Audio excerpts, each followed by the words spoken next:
Before we dive in, here's another show you can enjoy in the True Story FM family of entertainment podcasts.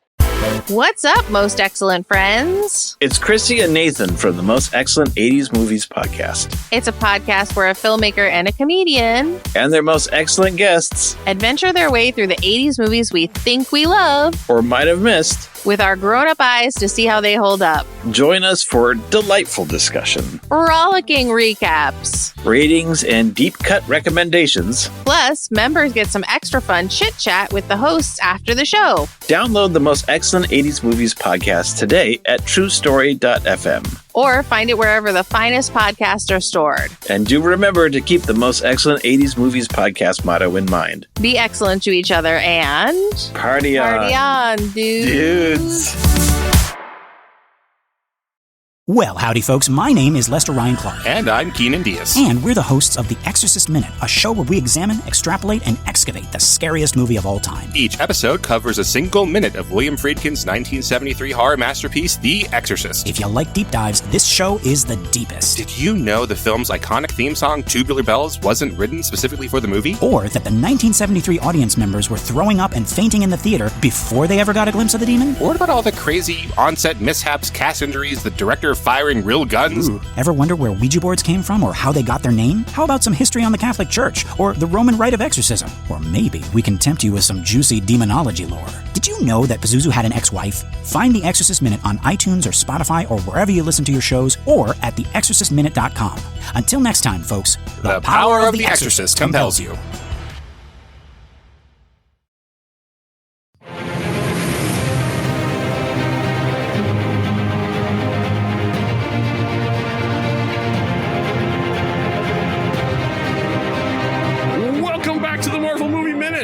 A weekly podcast where we discuss the films and short films, in this case, of the Marvel Cinematic Universe. From the Storywell podcast, I'm Kyle Olson. Hey, and I'm Rob Cabasco, and this seat's still warm. What the heck? What are we? Yo, this is awesome. We're back. As we were looking at phase 2 now, we noticed that before we get into the proper Iron Man 3, there's a little thing that happens in between there, and that's the Marvel one-shot known as Item 47.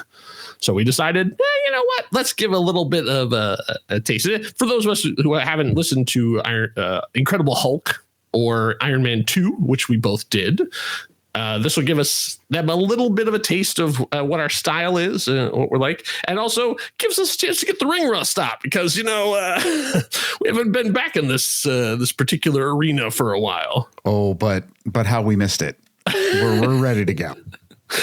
All right, so let's get into it. So Item 47, one shot that was released. Now, let's see. I'm trying to think how deep into this we want to go. We don't need to explain to people what Blu-rays are, do we? Oh my God! Oh, I didn't know you were going to go that far. Because this is in the period when still that DVDs and Blu-rays were still selling and selling well, and that was a viable source of income not only for the studios but also for the people who were part of the thing. There was residuals and stuff, which is now they're desperately trying to make a thing of the past.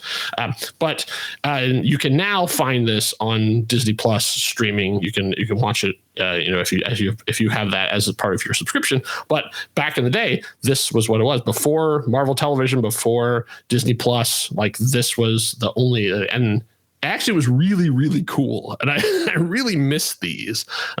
Just the fun little experiments they would do, just filling in little gaps or maybe just telling tiny little stories. Well, and one of the things I love is the inspiration for these came from Pixar. So the guy who was the producer, I think it's Brad Winderbaum, has talked about he's inspired by Pixar. He loved the Pixar shorts that they were doing all in the early stages of those movies like Toy Story and the Bugs Life ones and all that. And he said, wow, wouldn't this be cool to tell the little side stories that we've got? The cool thing about this one is this is the one. So this is the third of the one shots, right? Mm-hmm. Yeah. The first two they weren't so sure about it. So those were actually done by an outside agency. They literally parsed it out to another group to produce them. This is the one that they bring in house. So plus you had, like you said, you had this really cool Easter egg that people were excited about on the Blu-ray release of the The Avengers? Is that what this is? I believe so, yeah. Yeah, okay. Well, we'll talk a little bit more about the process before we get into the actual thing itself. So this was directed by Louis D'Esposito, which most people know as the guitar player at El Marco in Eddie and the Cruisers from 1983. He also, this is not his first time directing. He had actually directed a film called Opposite Corners in 1997. The story of that, the logline is, a young man striving to win the Golden Gloves finds his boxing career may be jeopardized by his father's secret life. And then since then, he hadn't directed anything. And then they gave him this to direct, which is unusual. Yeah. I mean, this guy has almost no directing credits, and yet he's given this major Marvel thing with a big budget. I don't know. He must know somebody at the top who would be able to pull some strings to get him into it. Especially because, like we said, there was a lot riding on this, and that now they're bringing them in-house. The idea for this was far bigger, because this was like 3 times longer than the first 2 one-shots that they had done. So there was a whole lot that they were trying to figure out. And did you, when you were doing your research, did you find anything about what the original plan was for this? No, I did not. Okay, so they had 2 ideas. One was spoilers, everyone, in case you haven't seen the Avengers. The original plan for this was to be Coulson's funeral. Oh, so there's that, and then they were like, and no joke. Oh, that Agents of S.H.I.E.L.D. was sort of coming up, and well, this was it. This one shot is the inspiration for it, because when Iger saw it and saw how great it was, he's like, oh yeah, we should have a TV show about stuff like this, and then the rest is history. So they were first going to start off with Coulson's funeral, and then they were going to do a Maria Hill story.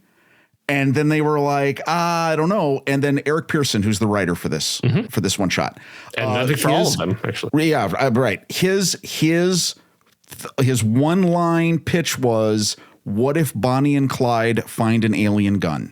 And everybody went, "Oh yeah, that. Yeah, do that. I want that. I want to see that. Yes, please tell me that." That's really cool. By the way, that anecdote I just said, that is from the 2-volume set, The Story of Marvel Studios. They have a really whole 1-page deep dive on this. Nice. And it was just really cool to see that creatively. Yeah, they were trying to figure out, like, okay, what's the story we tell coming off the Avengers? So glad this all worked out the way it did, because it turned out. At this point, do you think that most of the hardcore Marvel listeners think that we don't know who Louis D'Esposito is? I wondered how long I could keep that bit going, because Louis D'Esposito is the second most powerful person at Marvel Studios. He is the producer of every Marvel project. Well, that's why I laughed when you said that. I was like, okay. When you didn't respond to it, I was like, okay, let's see how we get going. I'm like, okay. I wonder how many people are screaming at their phones, like, what? How did you not? You should have just like, what did he just say? Well, see, there you go. All of what I said is true. I just happened to leave out the part where, he's like he's the right hand of Kevin Feige. Yeah. And has been the producer of everything except for one film. What was the one Marvel film he did not produce, Rob? Oh, I don't know. Tell me. The Incredible Hulk. Oh, well, because I should have figured that out. Yeah, you should figure that out. Okay. Yeah, but you should know it because we didn't talk about him. Yeah, it's true. Now that's a little shade. That's a little faded, but yeah, you're right. You're correct. So he did directed this, and then he directed the Agent Carter one shot, which I'm sure someone, maybe us, will be talking about down the line in the future, even though it's in the past. And then he did one episode of the Agent Carter television series, and then just relaxed by producing every film and television thing that Marvel has done over the course of the time. So just easy time. Fun for him though. Yeah, exactly. And like you mentioned Eric Pearson, and I really like this, and has continued to be sort of the on-call writer for Marvel Studios. He has either written, co-written, or ghost-written most of the Marvel projects. He's had, done some rewrites and stuff for a big chunk of time from sort of phase 2 on. But so let's get into the actual Item 47 film itself. So this. It takes place between May 5th and May 17th of 2012, because the Battle of New York happened on May 4th, 2012 in Marvel continuity. We're going to get into some definite wibbly-wobbly, timey-wimey kind of stuff as we progress further into Iron Man 3. But essentially, this one is nice because they actually have it. The good people over who did the Marvel Cinematic timeline that we used have exhaustively researched this, and they actually have day by day where they are. Like every bank they hit, they know like chronologically where they are. There's no meanwhile. There's no meanwhile in the MCU. For today, not here, just because between May 4th and May 5th, not a lot happens. Right. Pretty much everything that happened in there, and there was really nothing of consequence that happens in this time period. But from this point on, things get very, very interesting in the MCU.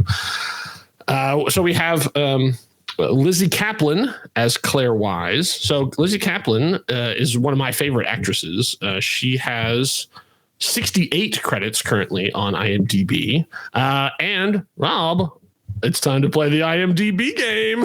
Oh, geez. So for those of you, I'm only going to do this for her just because hers are very interesting. So the IMDb game, for those of you who are not huge True Story fans, is IMDb puts up 4 projects that someone is, and no one knows why. They don't know what the algorithm is, or if someone picks them, or if they're by ratings. They are just 4 projects that they're kind of known for. So there's no real rhyme or reason to it. So she has, I know you're not the biggest Lizzy Caplan fan, but I can. Oh no, but I know enough here.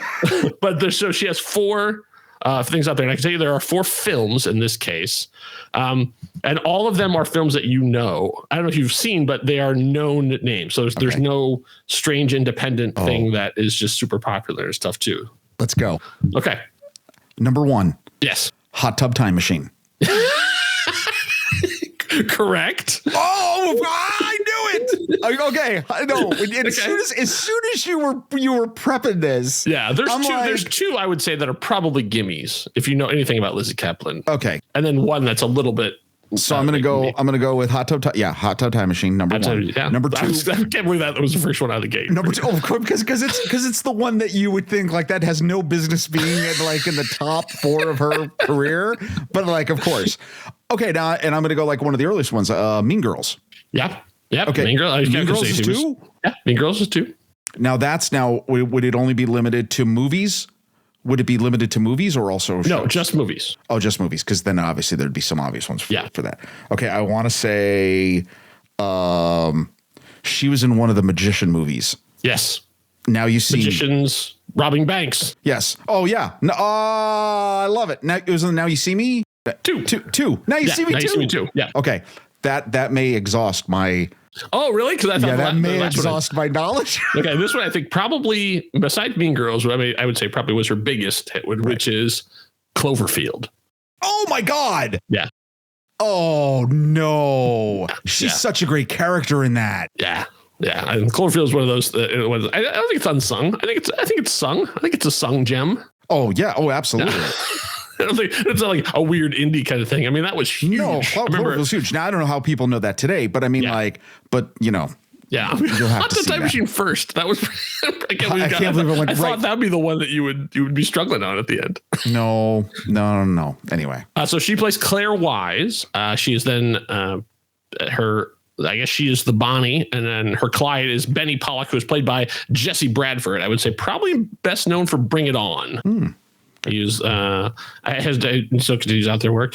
We have the return of Jasper Sitwell as Maximiliano Hernandez, as we've seen in other things. We don't know his true affiliations at this point.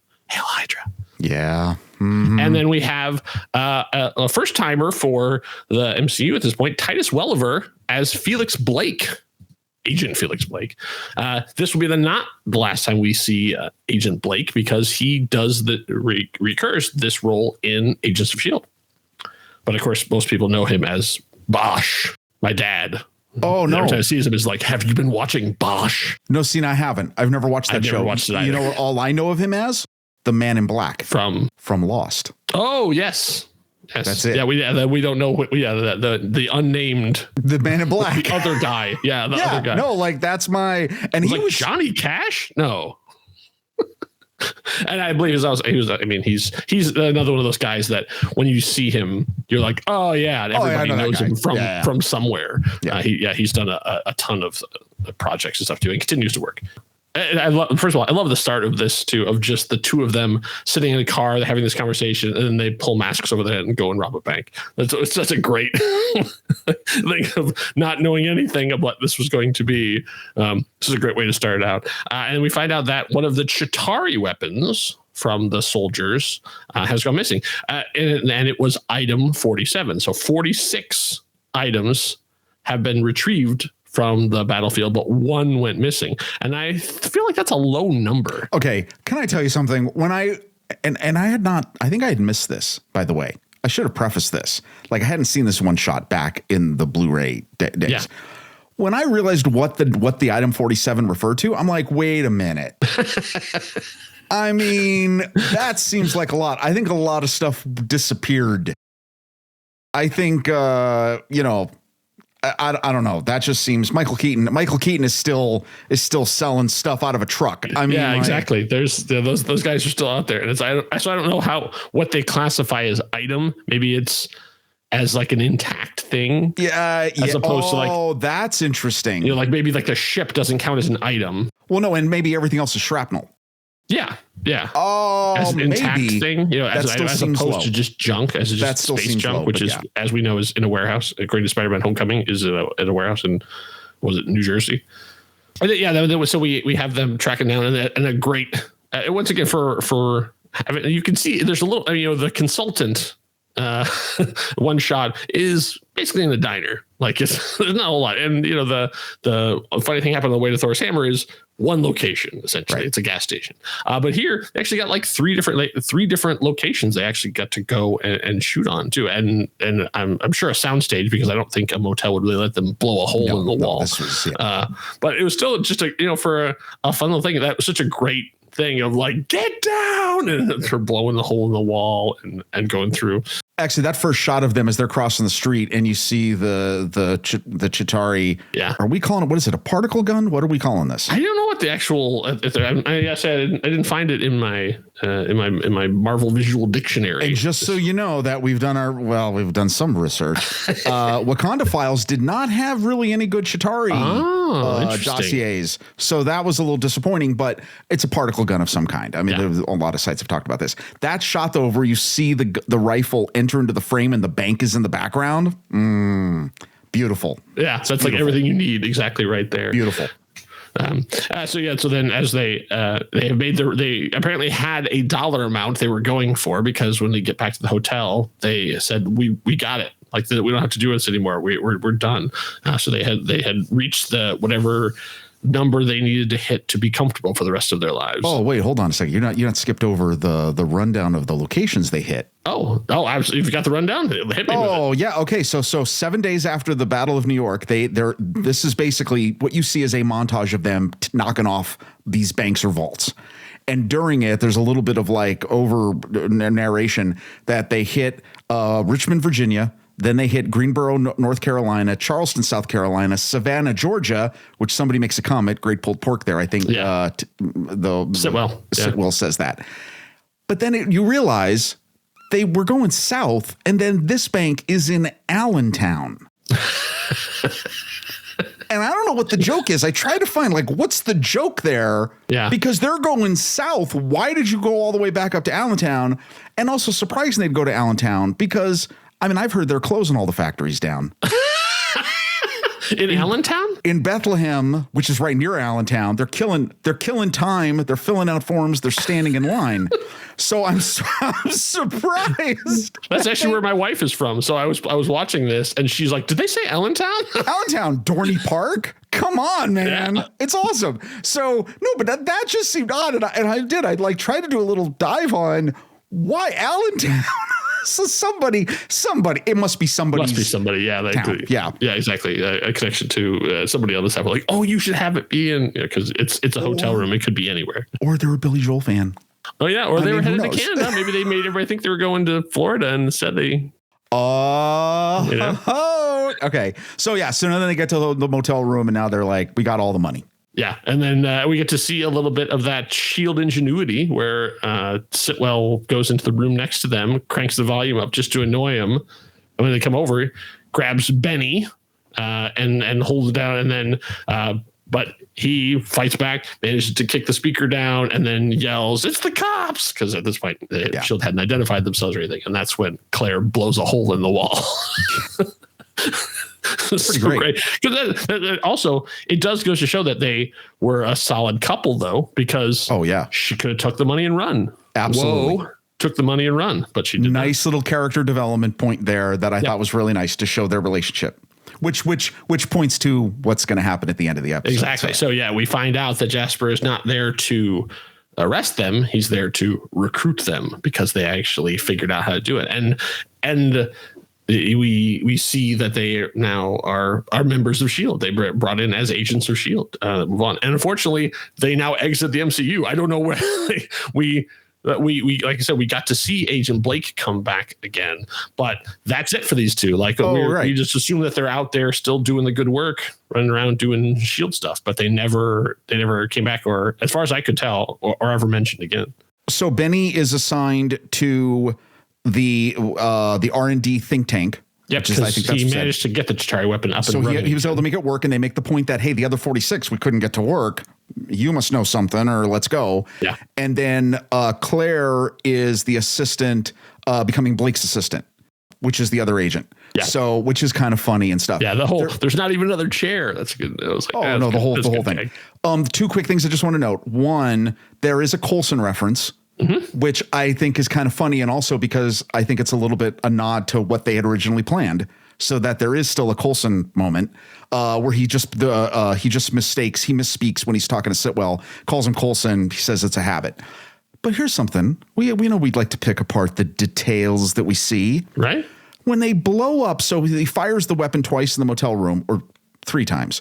First time to go through the wall. Second time destroys the bed with all the money on it. Yeah. It's a great shot of the money and the feathers. Yeah. However, what money is that? Because there is a great shot, I think, right about the 6 minutes, 16-second point. There is a $10 bill that goes flying by that's like been mostly obliterated. Yeah. It is not a $10 bill because it does not have Alexander Hamilton on it. It's some other dude. I don't know who it is. Well, it's probably the fake money. So maybe it was whoever they chose to be the face of. Because we don't know what the currency looks like in the MCU. It is a different universe. Well, it's some other dude. He's facing the wrong way. He's not Hamilton. I don't know if this guy got his shot. That's done. That's got to get fixed. When the little bit of as the rifle hits the ground and starts spinning, you get this them both being like, "Oh no, and where's it going to land?" Yeah, and then that's when it goes off and blows up. I presume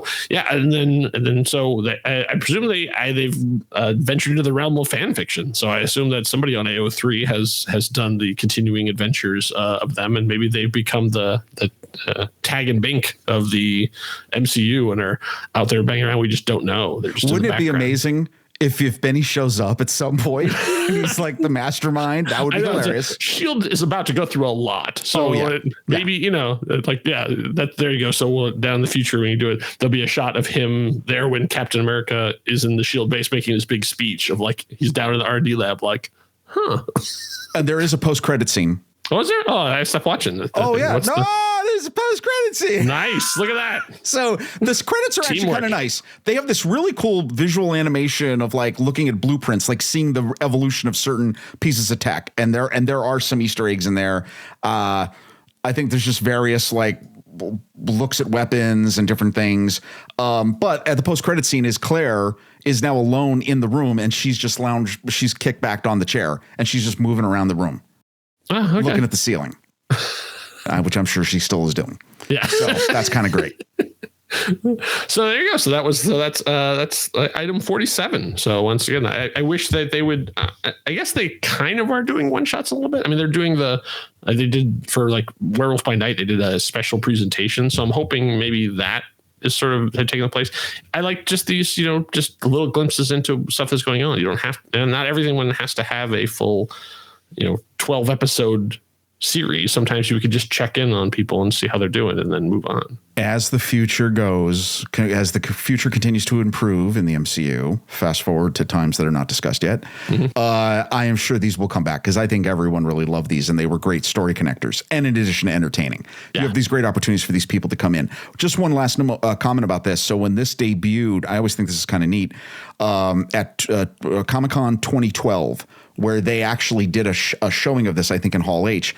This was the moment where to help start promoting Iron Man 3, they had Robert Downey Jr. surprise everyone by coming through the audience with the gauntlet, the Iron Man gauntlet on his hand. So if you remember that famous shot of him and everyone flipping out, it was tied to this, and I just think that's kind of cool because I totally remember that all the big excitement about that at Comic-Con. And so this is another reason how this one shot plays into the history of the MCU. That's right. Every time they see like the famous Hall H moments, that's always one of the ones that they show is him walking down the aisle with the full Iron Man gauntlet on his hand. So, well, there you go. So there you go. That's item 47. A little bridge piece because the next sort of thing that we're going to then talk about is, of course, the events of Iron Man 3, which happen in the future. But we'll get to that. In the meantime, if you'd like to stay ahead of the curve, if you want to be the envy of all of your friends and be able to listen to episodes like this early, you can do so over at truestory.fm/join, where you can become a member of our Merry Marvel Marching Society. You belong, you belong.